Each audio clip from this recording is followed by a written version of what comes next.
भी चाहिए, रोड भी चाहिए और उस पर रोड पर गाड़ियां भी चल रही हैं। ट्रांसपोर्ट मिनिस्टर राय साहब, बहुत स्वागत है इंडिया न्यूज के मंच पर आपका।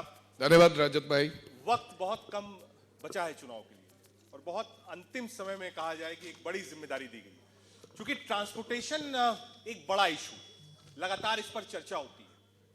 5 बड़ी चीज जो आपने सोची है कि आप इंप्लीमेंट इतने दिनों में कर पाए या आपको लगता है कि वो सुधार आप लाए हैं इस मंत्रालय में।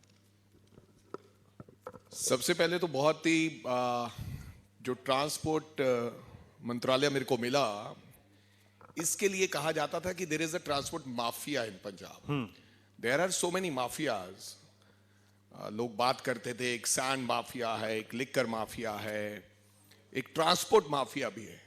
तो मैंने जो 2 महीनों में 60 दिन में मैंने कोशिश की जो ट्रांसपोर्ट माफिया कहा जाता था उसको खत्म कर दूं, क्योंकि 2 महीनों में तो नए घर में अगर आप प्रवेश करें तो आपको समझ नहीं आती कि कौन सी चीज कहां रखनी है। वाजिब बात। लेकिन 2 महीनों में मैंने ट्रांसपोर्ट माफिया शब्द खत्म किया और 1,27,00,000 आज के आंकड़े ये बता रहे हैं कि रेवेन्यू ट्रांसपोर्ट मंत्रालय में पीआरटीसी और पनबस है, उसमें 1,27,00,000 रुपए का रेवेन्यू हर रोजाना का हमें मिलता है। बड़ा है रेवेन्यू बड़ा है। ठीक है। तो इसका मतलब है जो इलीगल बसेस चलती थी, तकरीबन 400 बसेस मैंने आज तक इंपाउंड की हुई हैं, इंपाउंड की, और तभी जो वो इलीगल बसेस बंद हुई और मेरा रेवेन्यू बढ़ा। इसके साथ साथ 1 लाख किलोमीटर ऐसा काम था जो जस्टिस सूर्यकांत का फैसला था पंजाब के अंदर, बड़ा था वो, और जो 2012 में आया था, हाई कोर्ट के जज ने कहा था ये इलीगल एक्सटेंशन है। इलीगल एक्सटेंशन का मतलब ये है कि ओरिजिनल परमिट अगर आपके पास लुधियाना से समराला का है तो आप 24 किलोमीटर आगे जा सकते हैं। 24 किलोमीटर का, या स्कीम के तहत और मोटर व्हीकल एक्ट के तहत ओनली 24 किलोमीटर। एक सत्ताधारी लोगों ने, सरकारों ने क्या किया, जो सो कॉल्ड लीडर थे तब के, जो राज करते थे, उन्होंने 24 किलोमीटर करते करते अगर बठिंडा से चले, लुधियाना आए, वो पटियाला घुस गए, वो चंडीगढ़ आ गए, वो अमृतसर चले गए। ये 1 लाख किलोमीटर का घपला था जो सुप्रीम कोर्ट ने भी मोहर लगा दी थी कि इसको बंद होना चाहिए, लेकिन किसी सरकार ने उसके ऊपर मोहर लगाने का काम नहीं किया। मैंने उन परमिट्स को आते ही 10 दिन बाद रद्द कर दिए गए, एक्सटेंशंस को, और फिर वो लोग हाई कोर्ट में गए। हाई कोर्ट जाने के बाद हाई कोर्ट ने कहा कि आप स्टैट में जाइए, there is a tribunal of transport department, उसमें सिटिंग सेशन जज बैठते हैं। 15 दिन की प्रोसीडिंग गई, हमने लड़ाई लड़ी, फिर हम हाई कोर्ट में गए कि भाई ये फैसला जल्द हो जाना चाहिए। तो हाई कोर्ट ने टाइम बाउंड कर दिया 15 दिन में। विरोधी यानी कि बादल परिवार दिल्ली चला गया एसएलपी फाइल करने की, नहीं ये हाई कोर्ट ने 22 फैसला किया, 15 दिन में फैसला नहीं होना चाहिए। इस पे तो आरोप ये भी है कि ये जो ट्रांसपोर्ट सिस्टम था, लेट मी फिनिश, बादल्स का बड़ा 1 सेकंड, ये लाख किलोमीटर की बात कर रहा हूं। फिर वो एसएलपी फाइल करने गए कि स्टैट कोई फैसला हमारे खिलाफ ना कर दे, और भगवान की कृपा हुई, आज से 7 दिन पहले जो 1 लाख किलोमीटर नाजायज एक्सटेंशन वाला जस्टिस सूर्यकांत का फैसला था, 9.5 साल बाद उसको 43 पेजेस का एक ऑर्डर मिला है कि रद्द कर दिया गया है। यानी कि 1 लाख किलोमीटर माइनस हो गया, जिसमें से 60,000 प्लस किलोमीटर बादल्स के थे और 20,000 किलोमीटर उनके एसोसिएटेड लोगों के थे जो उनके साथ रहते थे, 20 आम जनता के। तो वो एक बड़ा झटका दिया जिसमें ट्रांसपोर्ट को हमें मुनाफा आया।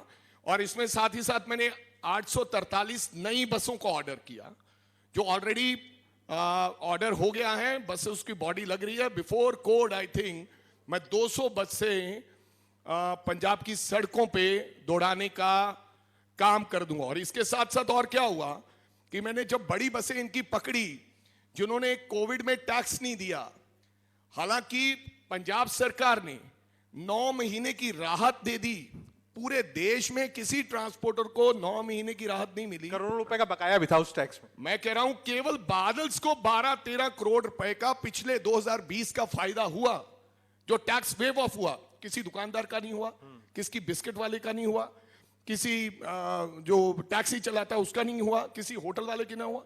इनका फायदा हुआ, इसके बावजूद भी 2021 का टैक्स नहीं भरा। फिर मैंने बसेस इंपाउंड की, इंपाउंड करने के बाद मैंने उनके परमिट रद्द कर दिए। फिर ये फिर दोबारा हाई कोर्ट गए, दिस इज अनदर केस। फिर इन्होंने 14 करोड़ सुखबीर बादल से मैं तमाम डिफरेंट कंपनीज का, he have a different companies, not only orbit. पहले लोगों को दिखता था कि एक ऑर्बिट ही है, एक खाली ऑर्बिट नहीं है। फिर पहले लगता था डब वाली ट्रांसपोर्ट है, 2 है। अब जब मैं ट्रांसपोर्ट विभाग में आया हूं, रजत आप हैरान हो जाए, जिंग कंपनी है कि Zing, that belongs to Sukhbir Badal. There is a company Swagatam, that belongs to Sukhbir Badal. There is a company A to Z, that belongs to Sukhbir Singh बादल।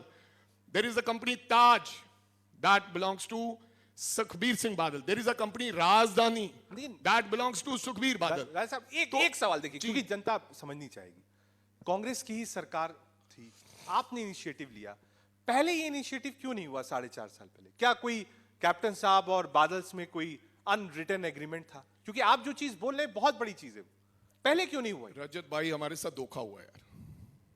हमने जिसको मालिक समझा था, जिसको हमने सत्ता संभाली थी और जिसको पंजाब का मुख्यमंत्री बनाया, उसने हमारे साथ धोखा किया। उसने गुटका साहब हाथ में पकड़ा यार, अब कैप्टन अमरिंदर सिंह ने। उसने कहा कि मैं लोगों के साथ इंसाफ करूंगा, मैं ये तमाम माफियाज खत्म करूंगा, मैं लोगों के हक में सारा काम करूंगा। जब उसने गुटका साहब पकड़ा तो हमने सोचा कि जो सरदार आदमी है, गुरसिख आदमी है, अगर वो गुटका साहब पकड़ के हमारे बाप को हाथ में पकड़ के तो ये कहेगा कि मैं लोगों के साथ न्याय करूंगा, हमें विश्वास था कि ये न्याय करेगा।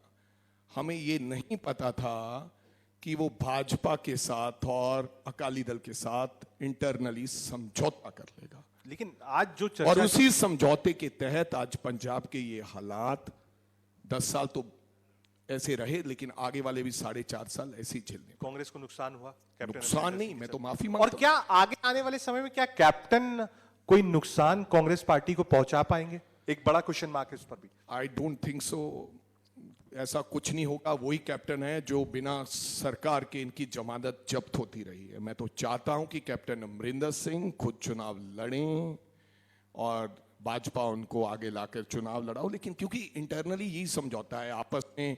आज भी देखा होगा, कभी कभी ये बात कर रहे हैं, अभी भी सुखबीर सिंह बादल है केंद्र की security, like CSF and all that. Even Harsimrat Kaur Badal साहब, उनके पास भी सेंट्रल सिक्योरिटी फोर्सेस हैं अभी भी। इवन बेंगलो भी जो है वो उन्हीं का ही जो 8 कैटेगरी हाउस है, अभी मंत्रालय वाला छोड़ा नहीं है, otherwise she is not authorised. Internally समझौता तो है कि हम कुछ ऐसा करें ताकि जो हमारी दाल नहीं गल रही, हम आपस में अलग अलग चुनाव लड़ें और बाद में इकट्ठे हो जाएंगे। ठीक है राय साहब, दूसरी चीज पे आता हूं। अरविंद केजरीवाल भी प्रचार कर रहे हैं, आम आदमी पार्टी भी चुनाव लड़ रही है, और परसेप्शन यही है मुख्य विपक्षी दल इस बार कोई अगर आपसे लड़ रहा है तो आम आदमी पार्टी लड़ रही है। वो भी ट्रांसपोर्ट सिस्टम की बात कर रहे हैं, ऑटो रिक्शास की बात कर रहे हैं, उनसे मुलाकात कर रहे हैं, दिल्ली मॉडल की बात कर रहे हैं, तो वो भी एक मॉडल दिल्ली वाला बता रहे हैं। वो कितनी बड़ी लड़ाई है आपके लिए? रजत भाई, कहां है दिल्ली वाला मॉडल? पहले तो मैं इतनी बड़ी बात जो केजरीवाल साहब ने कही पिछली बार, उन्होंने कहा था कि विक्रम मजीठिया को मैं अगर हमारी सरकार बनी तो मैं अंदर पकड़ के दे दूंगा, क्योंकि इनका मामला कहीं ना कहीं इसका नाम जुड़ा हुआ है।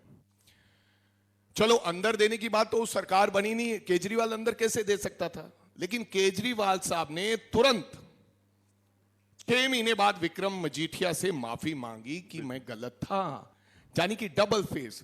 जहां तक आप बात कर रहे हैं कि आप दिल्ली मॉडल की बात कर रहे हो, हमारे यहां पर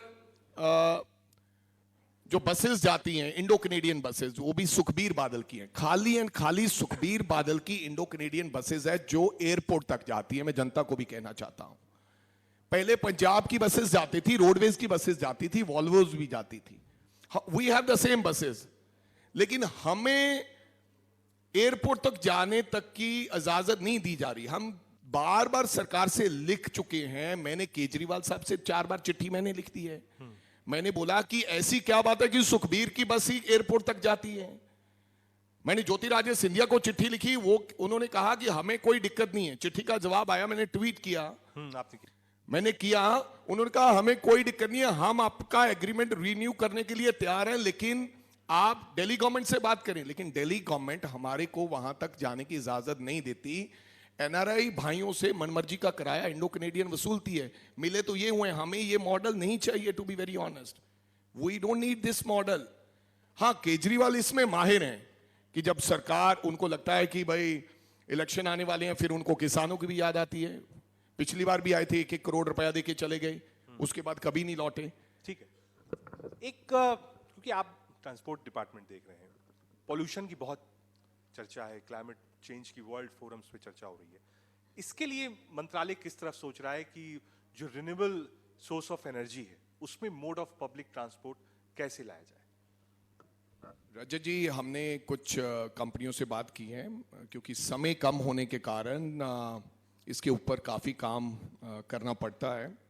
इलेक्ट्रिकल बसेस हमारे पास 1-2 कंपनीज आई हैं। हमने कहा कि हम इनिशियली इन्वेस्टमेंट नहीं कर रहे, और मेरे को शायद उम्मीद है कि हम उन तमाम बसेस को, इलेक्ट्रिकल बसेस, हम, क्योंकि 200 किलोमीटर वो अप डाउन कर सकती है एक बार रिचार्ज होने के बाद। हमारे पास रिचार्ज स्टेशन भी नहीं है, तो कुछ कंपनियों ने हमारे साथ बात की है कि हम रिचार्ज स्टेशन लगाकर 5-7 गाड़ियां ऐसी मॉडल के तौर पर, पायलट प्रोजेक्ट के तौर पर, हम लुधियाना टू चंडीगढ़ शुरू करेंगे और पटियाला टू चंडीगढ़। तो that is in the pipeline. अगर हमें समय मिला तो मेरे को लगता है MOU साइन हो जाएगा, जिससे पोल्यूशन की काफ़ी, मेरे को लगता है कि उसमें फ़ायदा होगा, कमी आएगी। ठीक है सर, राय साहब, आप यूथ कांग्रेस को भी आपने रिप्रेजेंट किया एज अध्यक्ष, फिर आप विधायक बने, अब मिनिस्टर बने। यूथ का रिप्रेजेंटेशन है, जब एज अ मिनिस्टर आपको इस कैबिनेट में देखा जाता है तो यूथ का रिप्रेजेंटेशन भी देखा जाता है। अनएम्प्लॉयमेंट के बारे में, पंजाब में नशे के बारे में बहुत चर्चा होती है, उसको आप कैसे देखते हैं? बिल्कुल, ये सारी इंटरलिंक मैं समझता हूँ चीज़ें हैं कि जब तक अनएम्प्लॉयमेंट ख़त्म नहीं होगा तब तक ड्रग्स नहीं ख़त्म होगा। क्योंकि बहुत सारे यूथ जो है सड़कों पे बेचारा बिना किसी काम से घूम रहा है, जब उसको काम नहीं है तो फिर वो कहीं ना कहीं भटक जाता है, भटकने के बाद वो तमाम इन ऐसी वैसी चीज़ों में पड़ जाता है। तो बिल्कुल ये बहुत ज़रूरी है। अगर अनएम्प्लॉयमेंट की बात नहीं कही गई, अगर सरकार ने इसके बारे में नहीं सोचा, तो ये बहुत बड़ा चैलेंज होगा आने वाले दिनों में। सरकार ने ये कहा है, चन्नी साहब ने अभी फैसला लिया है कि जितना भी आगे से एम्प्लॉयमेंट करेंगे वो पक्के तौर पे, सर ऐसा नहीं है कि आउटसोर्स करेंगे, लेकिन मेरे को लगता है कि इस समाधान में हम थोड़े देरी में कोई ज़्यादा रोजगार पैदा कर नहीं पाएंगे। लेकिन हाँ, इस बात को एड्रेस करना पड़ेगा। अगर हम ये नहीं एड्रेस करेंगे और जनता को ये नहीं बताएंगे कि अगला मॉडल हमारे पास ये है कि हम आपको नौकरी देंगे, आपके लिए कुछ सोचेंगे, काम करेंगे, तो बड़ा मुश्किल हो जाएगा। लेकिन सारी सरकार का जोर इसी के ऊपर लगा हुआ है कि आने वाले दिनों में नौजवानों को, यूथ को कैसे एम्प्लॉयमेंट देना है और किस प्रकार से वो होना चाहिए। सारी, अगर जब कैबिनेट की बात होती है तो उसी के ऊपर चर्चा रहती है। तो मेरे को विश्वास है सरकार के ऊपर, हम सब लोग मिलकर इस बार जब इलेक्शन लड़ेंगे ऐसा मॉडल पहले तैयार होगा, ताकि जनता ये कहेगी कि इट्स अ राइट मॉडल और हमें नौकरी, अब हमें कोई ना कोई काम मिलेगा। ठीक है सर, यूथ के सामने एक आध पॉइंट्स और बहुत बड़े हैं। एक मुद्दा देश में इस वक्त राष्ट्रवाद, सांस्कृतिक राष्ट्रवाद का भी चल रहा है। ऐसा यूथ रिप्रेजेंटेशन आपका है, उसको कैसे एड्रेस करेंगे आप? बिल्कुल, मैं समझता हूं कि ये हर बंदे को अपना देखना पड़ेगा कि जिस प्रकार से प्रचार किया जा रहा है, बहुत सा गलत प्रचार हो रहा है, जिनकी जानकारी यूथ को नहीं है। बहुत से लोग ऐसे सोशल मीडिया पे लोगों ने बैठाए हुए हैं जिन्होंने अपने हिसाब से कई सी चीज़ों को, हिस्ट्री को तोड़ मरोड़ कर पेश किया जाता है और जनता को लगता है कि नहीं, शायद यही सही है। इसके बारे में मेरे को लगता है कि हमें लोगों में अवेयरनेस और हमें लोगों को सही ढंग से बताना पड़ेगा कि सच क्या है। इस तरीके से, क्योंकि जिस तरीके से देश, गांधी जी की बात करनी चाहिए, जवाहरलाल नेहरू के समय में जो किया है वो करना चाहिए। हमें बताना चाहिए कि हमारा देश ऐसा नहीं है, हमारे देश में किसी राष्ट्रवाद का इस प्रकार का कोई खतरा नहीं है जैसा बताया जा रहा है। ये आरएसएस चाहती है कि इस प्रकार से प्रचार करें ताकि जो इस देश को बांट दिया जाए आपस में, आपस में हिंदू अलग बन जाए, सिख अलग बन जाए। जैसे आप कहेंगे हरियाणा की बात करेंगे अब, तो जाट वर्सेस अदर कास्ट कर दिया, एक ऐसा माहौल बना दिया। अब किसान बैठा हुआ है, किसान अगर बॉर्डर पे बैठा तो ये कह दिया कि उन्होंने अगर झंडा फहराने की बात की वहां पर लाल किले पे, उन्होंने झंडा, कोई राष्ट्रवाद का अपमान नहीं किया था, लेकिन उसको ऐसी कहानी बना दी गई। लेकिन किसी ने ऐसा नहीं कहा कि भाई 5 महीने से वहां पर बैठा हुआ था, कभी ना कभी तो उनको भी लगता है ना कि मेरे को कुछ आक्रोश में आ गया वो। और अगर चंद लोग आक्रोश में आए, उससे राष्ट्रवाद को खतरा नहीं था। लाल किले में जाने में कोई किसी भी किसान ने ऐसा नहीं कहा कि हम अपने तिरंगे का अपमान करते हैं, लेकिन उन्होंने एक पीले रंग का झंडा फहरा दिया तो लोगों को उन्होंने ये पेश कर दिया कि नहीं भाई ये राष्ट्रवाद के खिलाफ है। मेरे को लगता है कि ये हमें समझ लेना चाहिए कि कुछ चीजें करवाई जाती हैं। जैसे कई लोगों के वहां पर सर काट दिए, एक बंदे का मर्डर कर दिया गया, काट दिया गया सिंघू बॉर्डर, तो हो सकता है वो प्री प्लान्ड हो काम। हमें जब तक जान नहीं लेते, उसकी घोख नहीं कर लेते, तो मेरे को लगता है हमें इन चीजों से दूर रहना चाहिए। देश हमारा है, तमाम हम सेकुलर देश में रहते हैं, यहां पर कोई ऐसी बात नहीं है। और ये केवल काम मेरे को लगता है आरएसएस और बीजेपी कर रही है, देश को तोड़ने की बात कर रहे हैं। ठीक है, आखिरी सवाल आपसे, 5 बड़ी चीजें अगर आपकी सरकार आती है, नौजवानों के लिए क्या होगा सरकार की तरफ से? मैं समझता हूं कि सबसे पहले तो अनएम्प्लॉयमेंट का इश्यू है, लोगों को हम एम्प्लॉयमेंट के लिए कुछ करेंगे, फर्स्ट पॉइंट। फिर हेल्थ के लिए हमें कुछ करना चाहिए कि आज बहुत ज़रूरत है पूरे पंजाब भर में, ना कि पूरे पंजाब भर में, देश भर में हेल्थ के ऊपर काम करना चाहिए, एजुकेशन के ऊपर काम करना चाहिए, और स्पोर्ट्स, इसके ऊपर हमें काम करना चाहिए। तमाम चीज़ों के ऊपर हमें काम करना पड़ेगा अगर हमारी सरकार आती है तो। बहुत शुक्रिया अमरिंदर सिंह राजावड़िंग जी, आप आए और यूथ के ऊपर और अपने ट्रांसपोर्ट डिपार्टमेंट में आपने बात करी। बहुत शुभकामनाएं।